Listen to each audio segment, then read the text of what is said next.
I have the craziest story.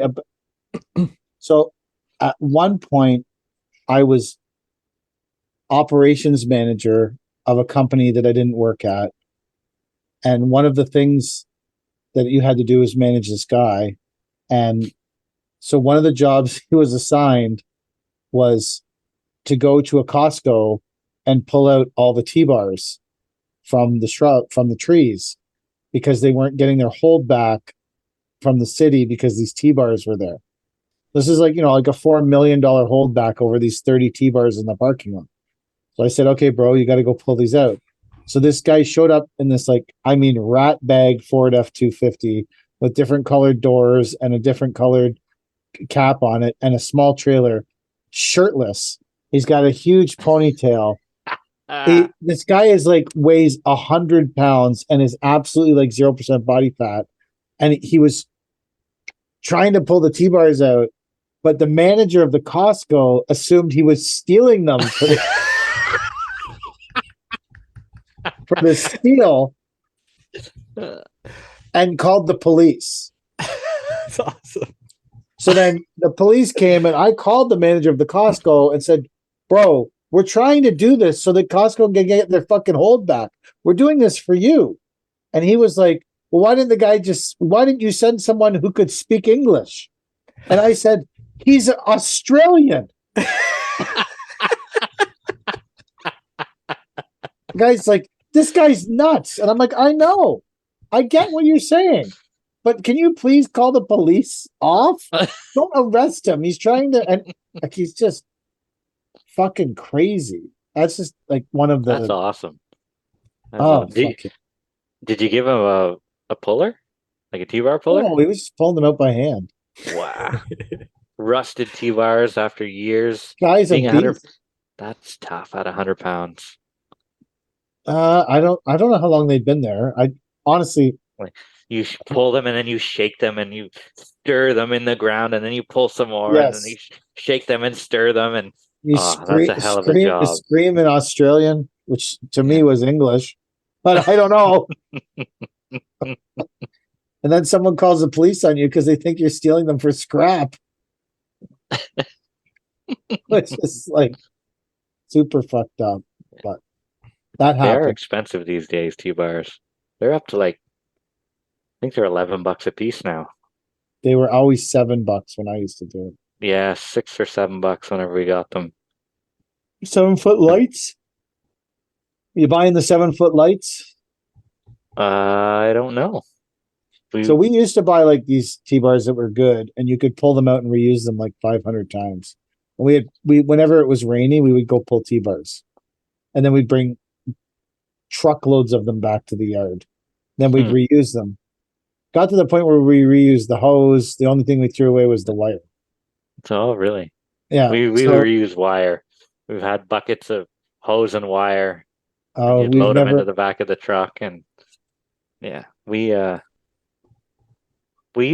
guys that I used to work with used to grade with T-bars because they didn't like filling bar holes. So they would go through the tree T-bar pile and find the straightest ones they could get. And if they weren't straight enough, they'd straighten them in the pintle hitch of the truck until they were straight enough to use as a grading T-bar.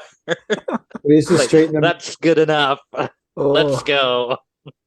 We used to also straighten them in the forks. Oh, we have done that. Because you can the forks have the big the pocket there, yeah. But then we started buying cheaper T-bars, but then that wasn't as efficient because they just break or twist when you're trying to pull them out, and they're garbage. Yeah. But they were cheaper initially. But then you always wonder, are you going to go back for these T-bars or not? Now they spec wood all the time.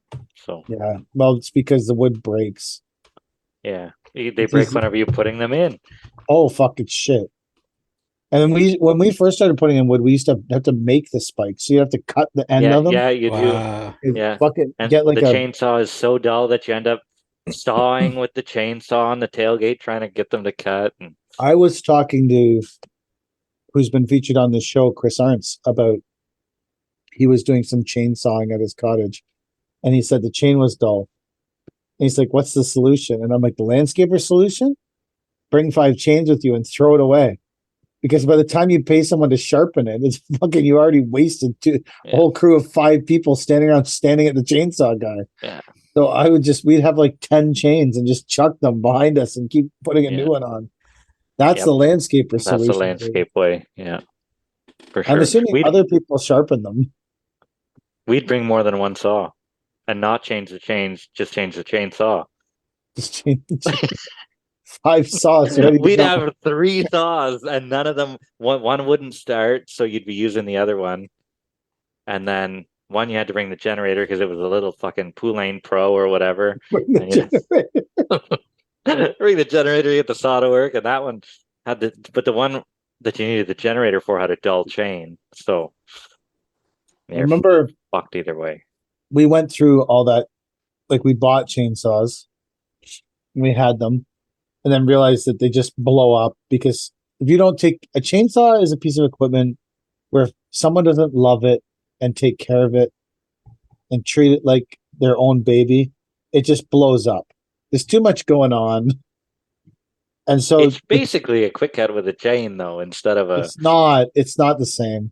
The whole oil thing, the bar oil thing, bar oil, and there's all these wood chips jamming the thing up all the time. And if you hit a nail, you hit a nail with a quick cut, it goes through it. You're like, oh, is that spark? And you just keep fucking cutting. Yeah.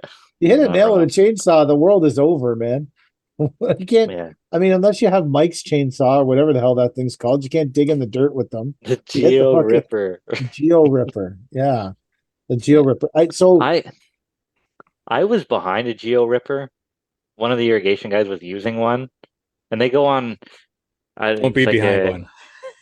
Yeah, so I was behind one, just watching it from inside the skid steer, and a fucking rock came right at the window and bing right off the window. I'm like, I guess I shouldn't be here. I boogied it in the skid steer to get away from there. Like, I could have been bad if I were just watching. Where did you see this Geo Ripper live? My landscape partner's irrigation guy has one. And so you basically bastardize your still cutoff saw, right? To put this big bar on the front of it. And then you turn How many times did you use a Geo Ripper this year, Mike? 0. How many times did you use it last year? Probably once. It was the year before that I used it probably like 5 or 6 times. Now, do you have the standalone unit, or did you have to rip apart a saw to put it on? I bought the Makita, so it's just a Makita saw that they sell that's bastardized to be a Geo Ripper. But you can, like you said, you can buy the kits and you can do it to any model saw, I think. How much was the Geo Ripper? We talked about. I think it was like $4,500 Canadian. Okay, so and how many times have you used it? I've used it just under 10 times. I would probably think. Say 10, so $450 a time. Yeah. Do you think it's worth $450 a time? The shoveling and for stuff one job alone, it was worth it for sure. Yeah. Yeah, because it was a lot of trenching that I needed to do, and I couldn't get a machine into the backyard.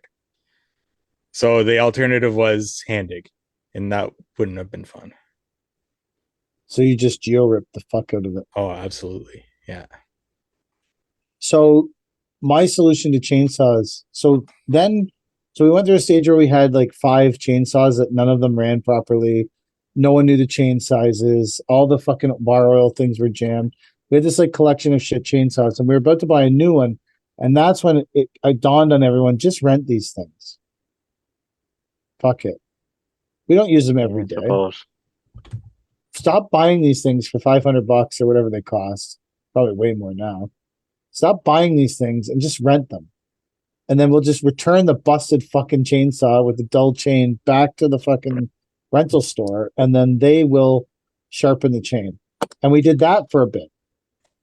But then we realized that the rental stores get pissed when you bring back their destroyed chainsaws, because what landscapers are doing with chainsaws is not what anyone else does with chainsaws.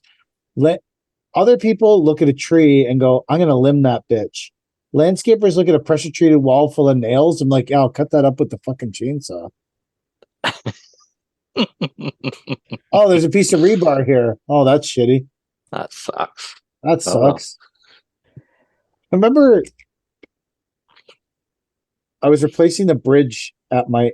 I was helping. I wasn't. I don't remember my role in it. It was not big, so I don't want to take credit for a role that I wasn't playing. But we were dismantling the bridge at my in-laws, or something was going on with the bridge, and they were having some kind of difficulty with it. And that's when I was driving my own pickup, and I was like, I have a solution for anything. We were trying to get these wood beams into pieces, and there was fucking rebars running through them or something. And I was like, oh, I have a solution for anything. And I just lifted the fucking stone saw out of the back of my truck, and they're like, well, you can't cut steel and wood with that blade. I said, oh, I got it for free. I can cut anything with it. I fucking started it up. Fucking cutting through the steel, the wood. Yeah. Listen, it's Sunday. I want to go home. I'm done with this fucking bridge. Yeah. A quick cut saw is a solution for any problem. Well, not any problem, but almost. We've been out. We wouldn't have a handsaw. We've cut screed boards all the time with the quick cuts, and it just smells good. That's it. I think a quick cut is a solution for almost any life problem. Someone's robbing you in the bank, get the quick cut. Cut their hand off. Somebody asked me to cut their couch in half. Would you guys have done it? Yeah. No. Someone's dirty, stinky couch that they've been marinating on for years, and you're gonna light that thing up with a hot quick cut. No. It was pleather too. Oh, that would have been sweet. No, I would have cut it up. I would have crushed it up with an excavator or something like that, but I wouldn't. Well, you would have been shitty for you because you don't have a thumb because you have tilt rotators. So yeah, but I got the pinchers at the back. You could have just pushed on it a little bit whenever you felt like you just pushed down and then spun around on it and hope you caught the pleather. I have people DM me and be like, "What's your problem with tilt rotators?" I don't have a problem. That's awesome. I just love people's inherent attachment to the things. I just love it. And but people are so people. I believe there are people online where I could say shitty stuff about their wife and their kids, and they would get less upset than me saying shitty stuff about their tilt rotator. People love these things like that. I see you. People love these things like they're their firstborn. There's still people sending me videos. Obviously, I know they're useful. I love the fire that it stirs in people. I get people DMing me going, look at what this thing can do. You try to do that. I'm like, what are you people tag me in them all the time. Look how good this thing is. Look how I can reach around this. And I fucking care what you're doing. I find it awesome that you think I do, though. I think they're great pieces of equipment. I just love that I have never seen any piece of equipment that people are more emotional about than tilt rotator in the history of landscaping. And I think it's because they're so fucking expensive. Anyone who buys one feels committed. You have to. Yeah. No, but they feel to defend it. They feel this crazy need to defend it because the thing was $50,000. And anyone who doesn't love it is a fucking idiot. And it just cracks me up. But I think it's because they're so fucking expensive. I think you give it 10 years and every shovel will have one. I think. They'll just like in Europe, I'm sure like every fucking... Yeah, if you want, like, it's like who buys a shovel without a thumb these days? You know? You're going to have Chinese excavators with them on them. Yeah, even the Chinese ones have fucking... I only have one left, by the way, eh? Oh, wow. You sold one. One left, yeah. How'd you sell one more? Some guy said, hey, do you still have that Chinese excavator? And I said, yes, I do. He's like, I'm coming to get it. Is it the one that Brandini fixed? No, Brandini has to put that starter on tomorrow. So then we'll have the last one ready to go out the door. If it's a short week where you guys all had Monday off, does Brandini still take Tuesday off? Ooh. Well, he did today because he was sick today. Uh-oh. Could not have anything to do with the fact that it was 35 degrees outside today. It was hot as fuck. It was fucking hot today, man.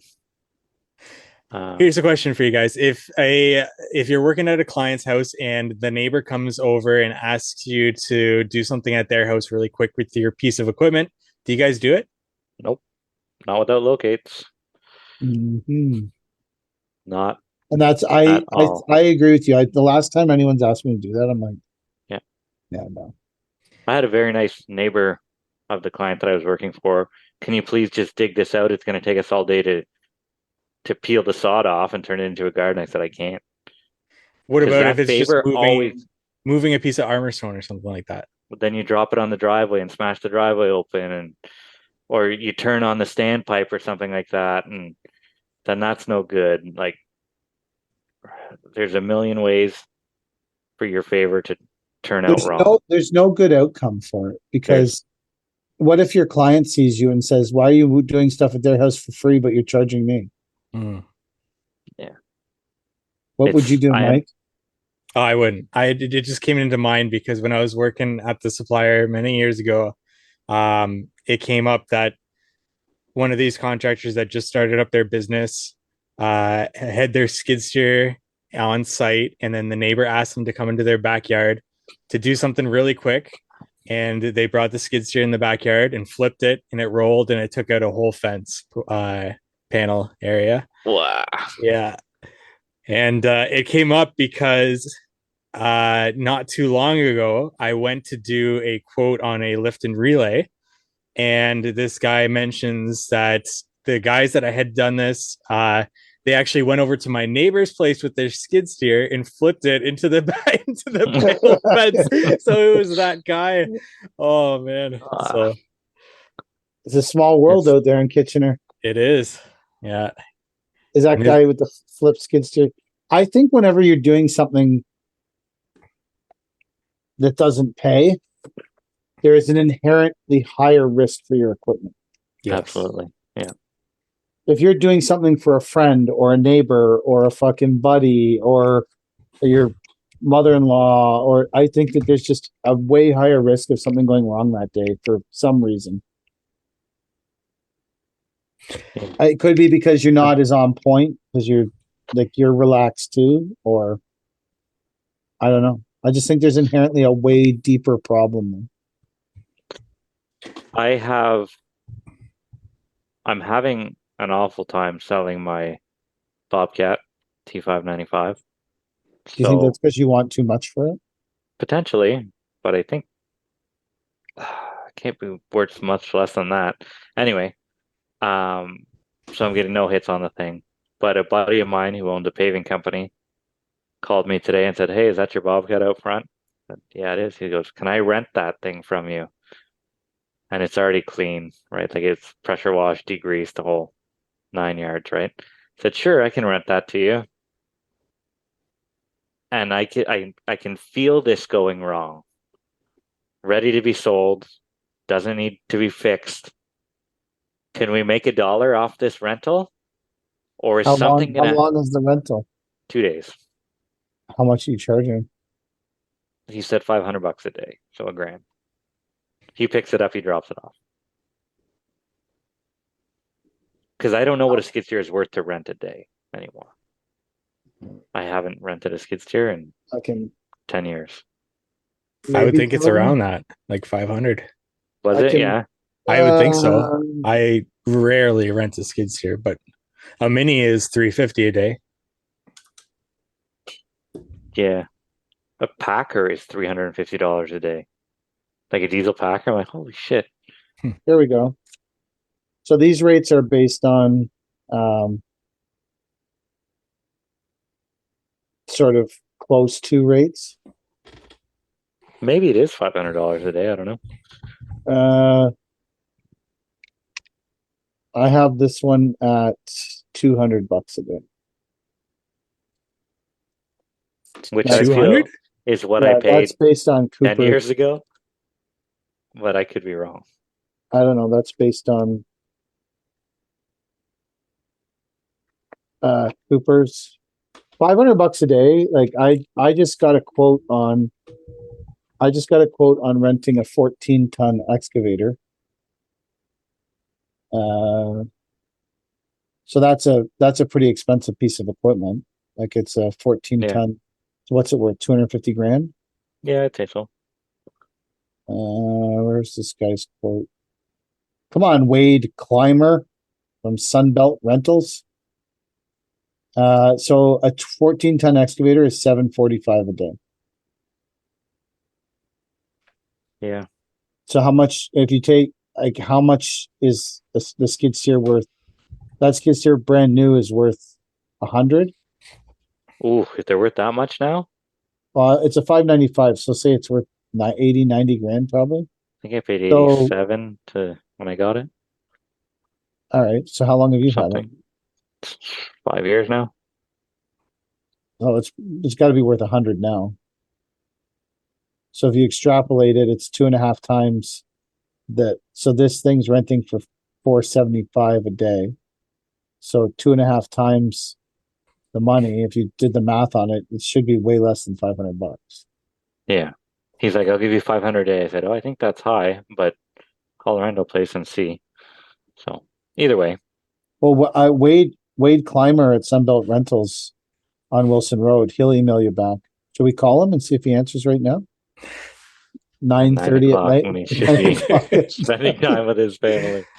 I'm gonna guess my 200 is probably a little low because that was a price I was giving to a client that would rent the machine for 8 months straight. Ooh, yeah. So, you know, But the moral of my story is, do you think I'm going to get out of this rental fee with a machine that's unscathed? Or do you think no, it's wrong to rent this machine I and wouldn't. expect to I make any wouldn't. I money? wouldn't rent it for $1,000. It wouldn't be worth it if I was trying to sell it. No. Because someone will bring it back and the windshield will be smashed or some hydraulic line will be blown. Jeff would be good for that. Like if he fucked something up, he'd pay to No, then replace it. But If not, Brandini can fix it. yeah, that's it. Give some work to Randy. But I don't. So. Maybe it's worth it. My better judgment tells me to leave it in the yard, but your greed tells you to the get allure of a quick dollar says maybe you should let it go out. And since the thing's not fucking moving, why not? Don't you let it go out more often? You know. Christy and I have this theory that, and we've just come to notice over the years, when you try to squeeze something in or alter the normal plan, that's when shit blows up. Yeah. It just yeah.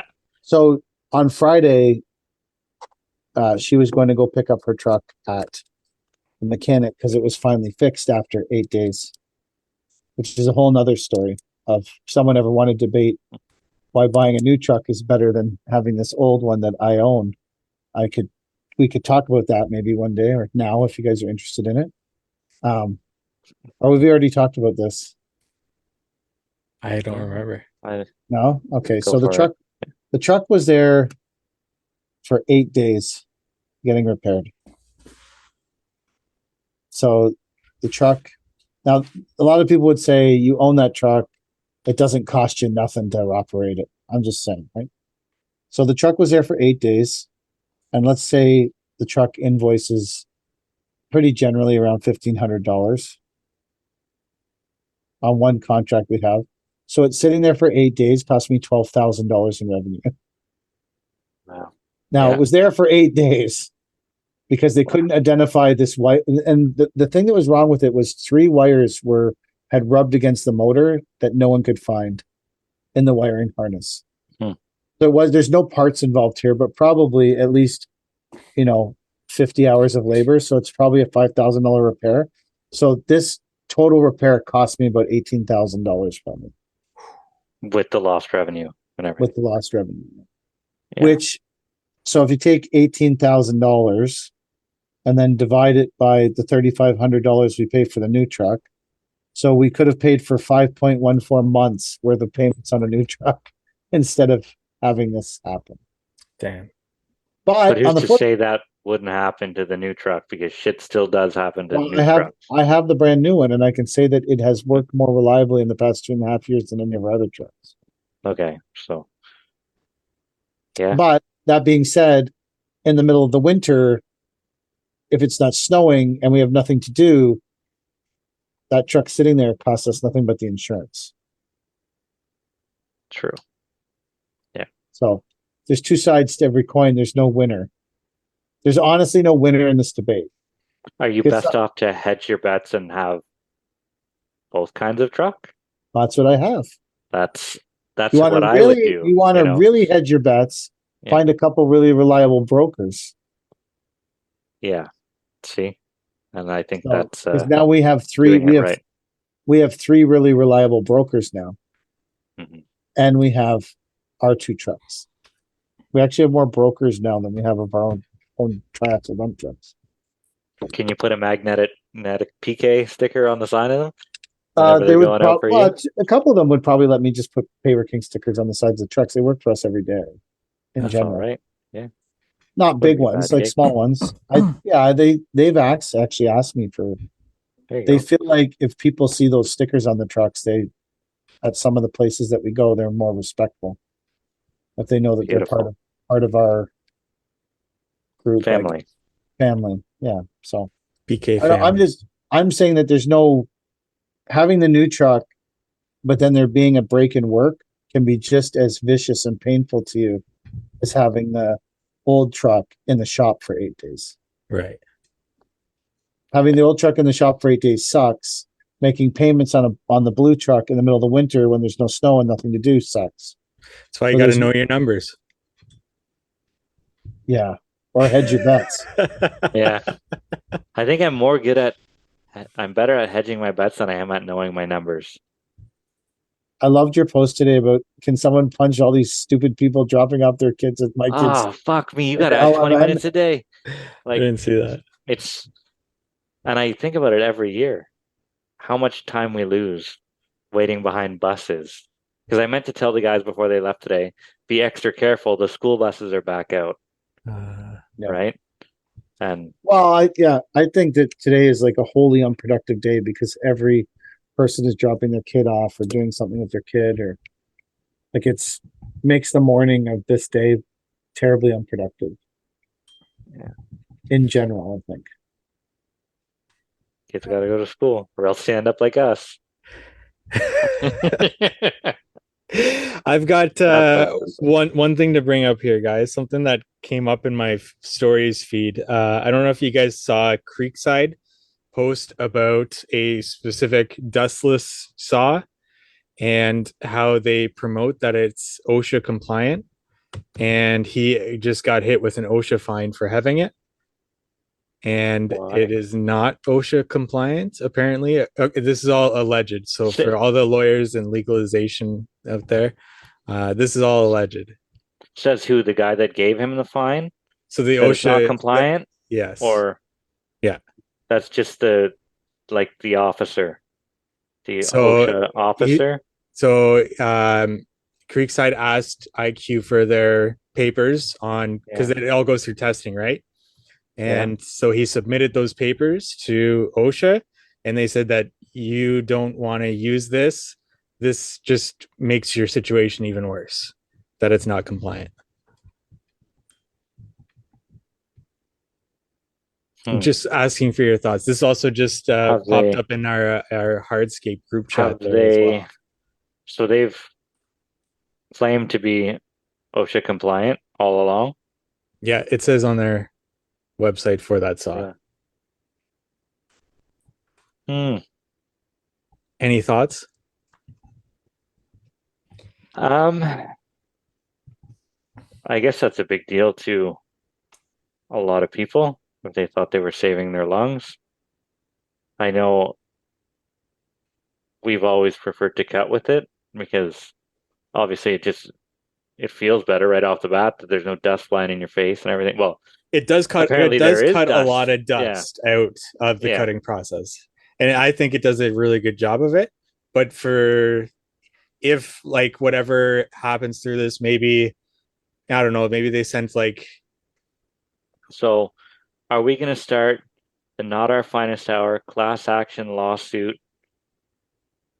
in favor of we're all going to be millionaires? All the hardscapers are going to come together? In favor of all the hardscapers, we're all going to be millionaires. based on false advertising? Uh, That would be tricky for us because we're not under the governance of OSHA. Fuck, Mike. You got to be the smart one of the three of us. It's I guess it's disappointing, right? Because we Yeah. like our saw that sucks the dust. But so I think that the argument, so I don't know about the paperwork thing, but I believe that the argument from the manufacturer, because I use the original versions of those saws. with the DeWalt Uh, motor on it, I had the one, we had one with a DeWalt motor, and then we had one with the act that was like an IQ motor, one that they, whatever. I have both of those saw, like those original box saws where you chop down. We had those. And when the filters were in prime condition and everything was out of the box properly and you were operating the saw as exactly as instructed, it was virtually dust free. But as soon as you started like pushing too hard or ramming the stone through or doing almost anything that wasn't exactly as was recommended, the saw would produce a small amount of dust. I mean, nothing like a fucking. The other problem with it is there are situations where if you're bringing the chops, now I'm talking about the chop saw version because I never had the other version of it. When you're bringing the chop saw version down, it will hit the stone and it will kick a bit of dust before the blade gets deep enough to be pushing the dust into the vacuum. So if you're OSHA, your expectation is the saw is dust free, period. I would think. To a certain percentage. I would say that OSHA probably wants 0%. I don't think so. I think there's some sort of allowance based on, because they're testing for dust on site is some sort of backpack that you wear, from what I've heard, that measures silica in the air and it measures it over a certain time period. So there is some sort of allowance for silica dust in the air, because no matter where you work on a dusty job site or just kicking around gravel as you walk, there's going to be silica in the air. So there is some sort of allowance in there. have these OSHA guys never been to a quarry? It's a fucking dust storm. There's. I understand you have to work safely, and you want to do everything you can to mitigate the harm that you're doing to yourself. But we're fucking trying here.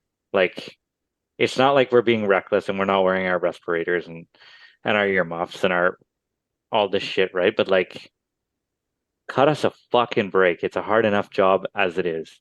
So you essentially have to cut wet. And that sucks. That sucks. Because then it dries on your pants, and then you get, if you don't dust yourself off, you get into the truck, and then it gets dusty in there. And like what happens as soon as your dust dries off? You're not compliant because you're the dusty one now? Yeah. Like, I don't know. I have a real problem with red tape. But what's an OSHA violation cost as far as I don't know. I I asked. heard violation they don't know I yet. heard it was expensive. I think it is. Yeah, it is pricey. We've got a warning from the Ministry of Environment. We talked about that before. Yeah. Because we were cutting right across from their office and letting the fucking dust fly. Still 420, no mask, no goggles, no anything. But back in the day, that's how we did it. We originally bought the IQs because we were working for the region of Durham, and technically they require dustless installation of everything. Mm. It's a requirement. So I bought it because I wanted a table saw. That's it. That you could set up yourself? Yeah, I guess so. Any of those the big wet saws, they're heavy.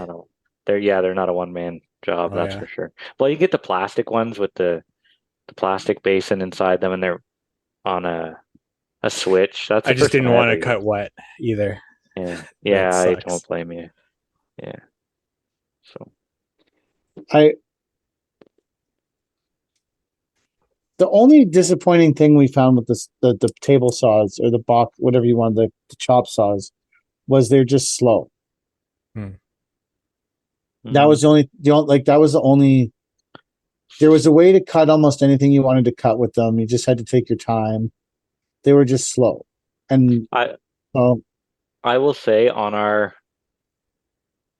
4500 generator or 5500 generator, it whizzes just as fast as a gas saw, table saw. but what model is it?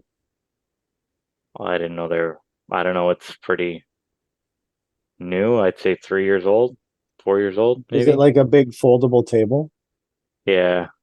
Yeah, so that's not Yeah, that it's we had not that these. little cube there or anything That's what like we had. that. I don't. I Yeah. think the little cubes were underpowered. I don't Yeah, think it matters what generator you hook them up to. okay. Yeah. I don't think the motors on the chop saws spin at an RPM fast enough Yeah. to, like, even if they're maxed out to, because we had them running off some pretty big fucking generators. What do you think of, you see these guys with the breakers to make their miters on like a 4x8? You ever see those videos? Like they're doing a herringbone pattern and they have that mini breaker right beside them Oh and yeah, they're breaking that's like dustless. Well, that's there might be a dustless. little bit of dust. Yeah, I don't I know. suppose. But like it's neat to see. I always feel like they're fucking Russian guys or something, like Yeah. Eastern Europeans, and they're just cracking bricks and sticking them in the holes and they always seem to be perfect. I'm like, why is it so easy for these guys? Meanwhile, I'm cutting for days and there's dust everywhere and the cuts still aren't right, you know. There's dust everywhere. I think the dust is definitely an issue. I would say I see 5 years ago there was way less videos of people cutting without masks than there is today. 5 years ago, if you posted a video cutting without a mask, people would go fucking ballistic.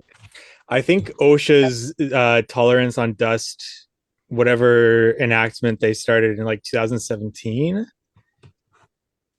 where they would be No, measuring and but, giving people fines.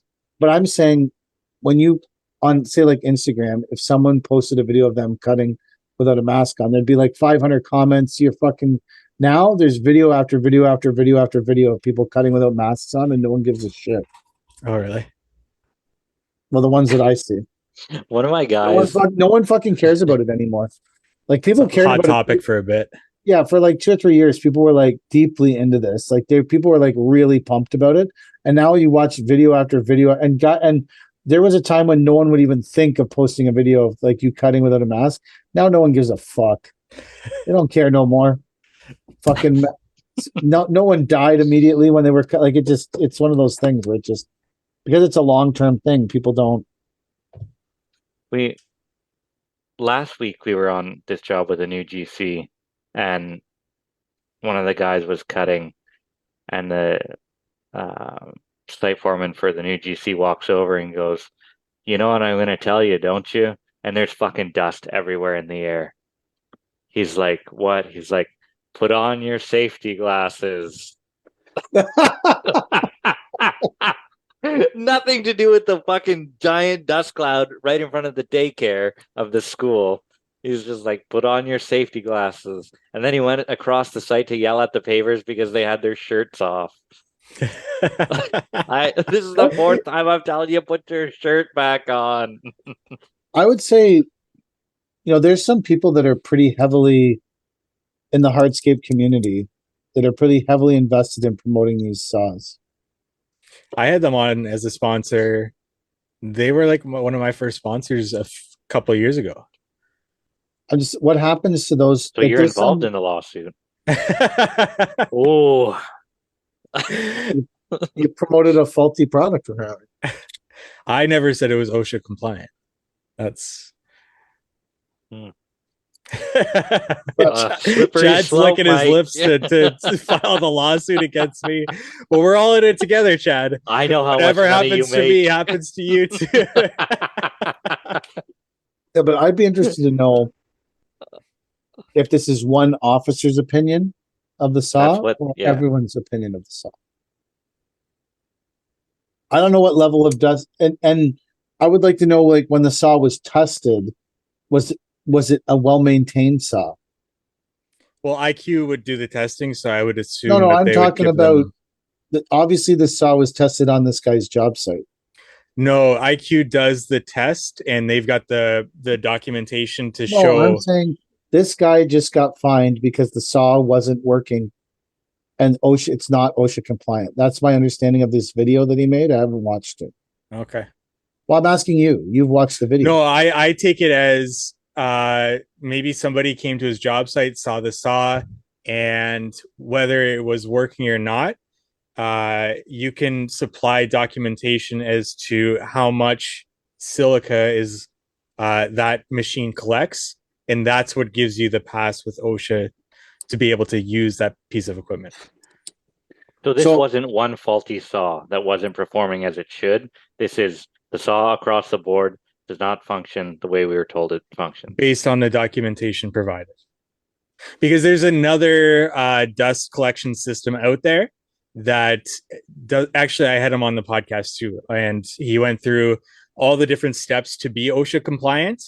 And if you're using your own equipment that does not have documentation, you actually have to provide that documentation. So you actually have to strap up your employees with these backpacks that test the air that you're working with, so that you can supply that documentation to OSHA to be able to say, this is how much silica is in the air while we're working. Or you can purchase a piece of equipment that has that documentation already supplied by the manufacturer, and you can send that straight to OSHA. So you're saying this guy didn't get caught doing something with the saw. He just randomly. They likely came to the job site, I would assume, right? Asked him about the saw. Yeah. He got the documentation. He sent the documentation in. OSHA came back and said, this documentation doesn't work. It's not good enough.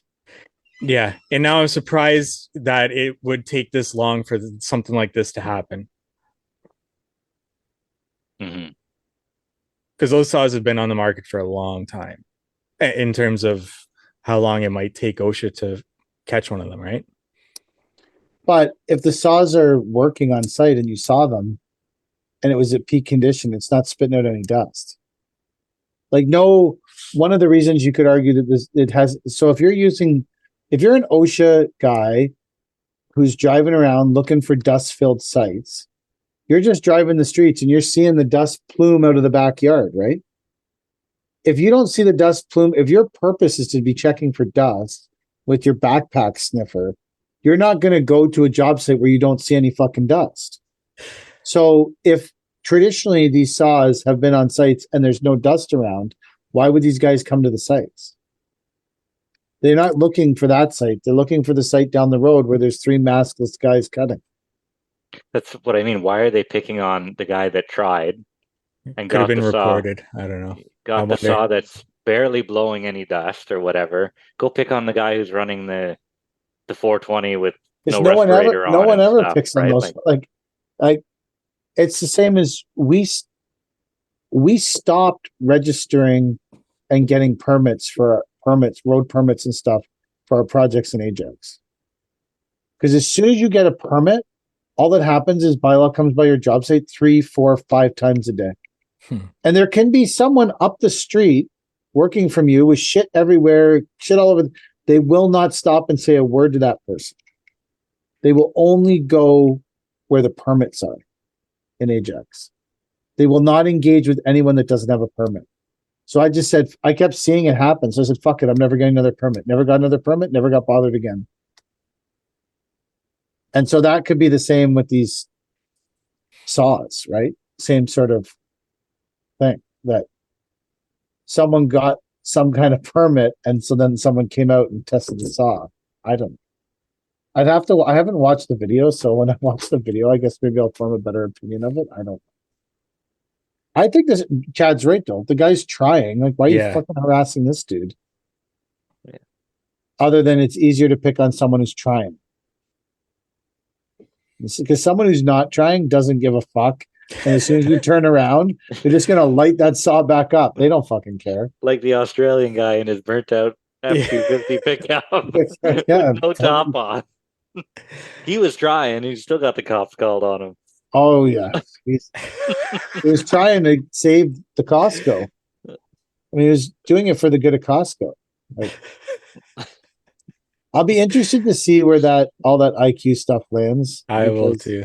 Yeah. Because there's so many heavy promoters of it, and there's people who have massive investments in promoting it. Not people who had them on the podcast once, Mike.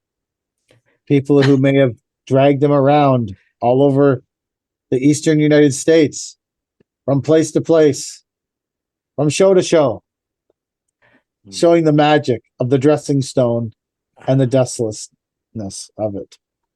Gotcha. So there may be people with a larger investment that may want to look into what the fuck they're talking about. Gotcha. Ooh. Interlockian's got some explaining to do.